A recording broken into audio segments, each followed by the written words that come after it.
आज की खबर को पब्लिक को जानना बहुत ज़रूरी है। ये खबर है आपके लिए, इस खबर को जानना ज़रूरी है। सबसे पहले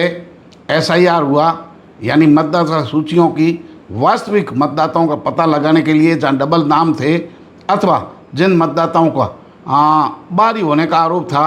एक दूसरे राज्य या एक ही ग्राम में 2 से 3 जगह नाम होने के आरोप थे, शहर से गांव में होने के थे, एक राज्य से दूसरे राज्य के थे, अथवा घुसपैठिए जो मतदाता बन के बैठे थे, उन सब की सफाई की गई एसआईआर के नाम पर। उनके बाद में अब राजस्थान के अंदर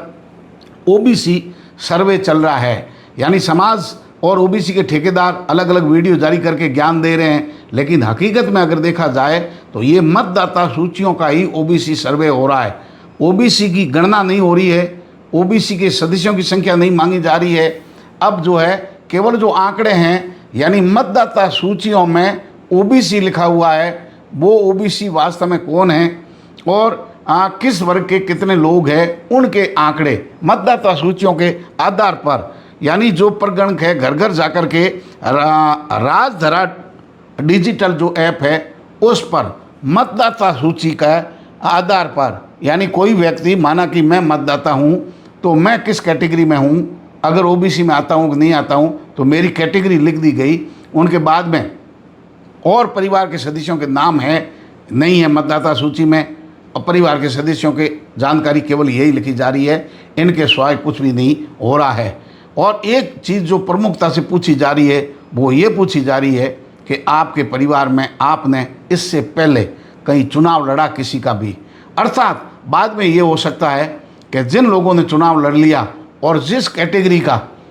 जो है आरक्षण का फ़ायदा उठा लिया, हो सकता है इस चुनाव बाद ये प्रक्रिया आ जाए, इस चुनाव के अंदर जो नगरीय निकाय और पंचायती राज के चुनाव है, जिन लोगों ने आरक्षण का फ़ायदा ले लिया उनको लॉटरी से बाहर कर दिया जाए, यानी वो चुनाव नहीं लड़ सकते जिन्होंने एक बार आरक्षण का फ़ायदा उठा लिया। ऐसी कोई चीज़ हो सकती है, लेकिन फ़िलहाल पूछ रहे हैं कि आपने कहीं चुनाव लड़ा,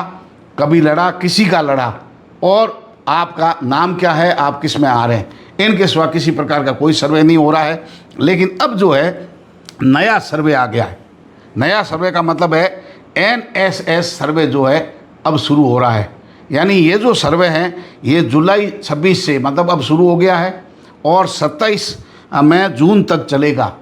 और 4 चरणों में चलेगा। बाड़मेर जिला कलेक्टर के अनुसार ये जो सर्वे हैं इनके अंदर वही प्रगण घर घर जाएंगे और पूरा बायोडाटा कलेक्ट करेंगे। मतलब एसआईआर में केवल ये पता लगाया कि वास्तविक मतदाता है कि नहीं है, ये पीढ़ियों से रह रहा है,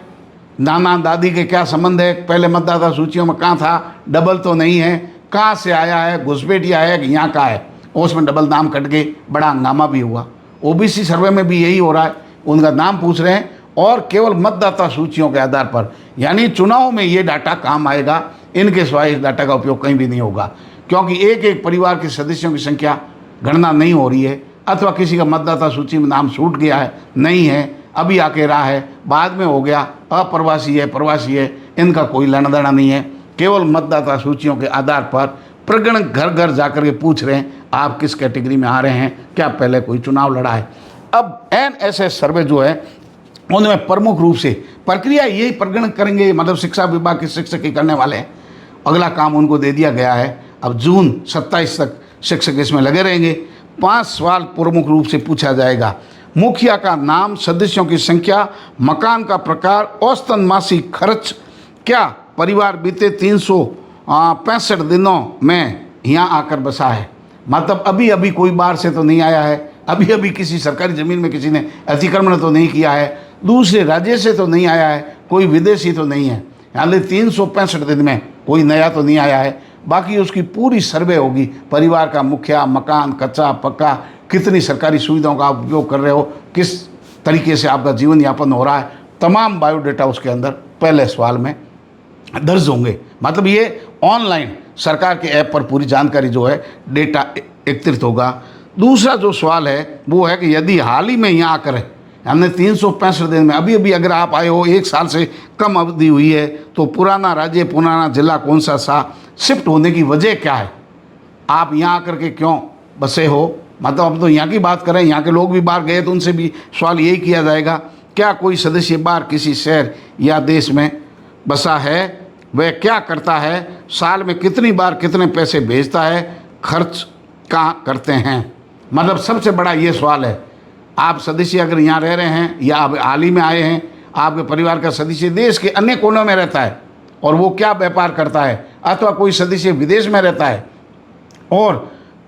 ट्रांजैक्शन क्या हो रहा है, यानी कितनी बार आपको पैसे भेज रहा है, या आपका कोई बच्चा बाहर पढ़ रहा है, बेटा बेटी, और आप बाहर पैसे भेज रहे हैं, इस पर निगरानी रखने के लिए बायोडेटा एक्ट किया जा रहा है। यानी विदेश में पैसा कोई व्यापारी भेज रहा है,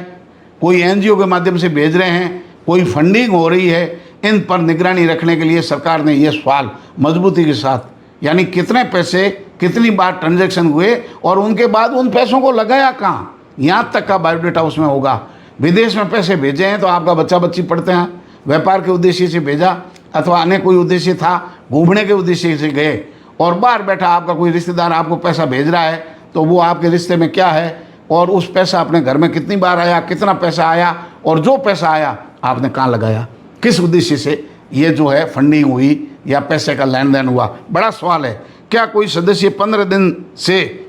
6 महीने के काम के सिलसिले में बाहर गया है, यानी 15 दिन से 6 महीने के लिए, भले वो घूमने गया हो, पढ़ने के लिए गया हो अथवा किसी नौकरी के लिए गया हो, उन सब का सर्वे बायोडेटा आपको डालना पड़ेगा। मतलब आप देश के कोनों, एक कोने से दूसरे कोने में गए अथवा खास करके जो विदेश गए हैं, उन सब को बायोडेटा देना पड़ेगा कि आपने कितने पैसे खर्च किए,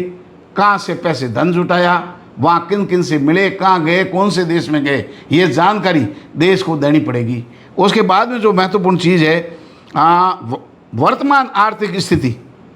आपके वर्तमान आर्थिक हालात कैसे हैं। जैसे आप कोई नौकरी कर रहे हैं, आपका व्यवसाय है, मजदूरी है, पढ़ाई कर रहे हैं, बेरोजगार हैं, पूरा बायोडेटा, यानी एक ही ऐप पर पूरे देश का बायोडेटा आ जाएगा। ये 4 चरणों के अंदर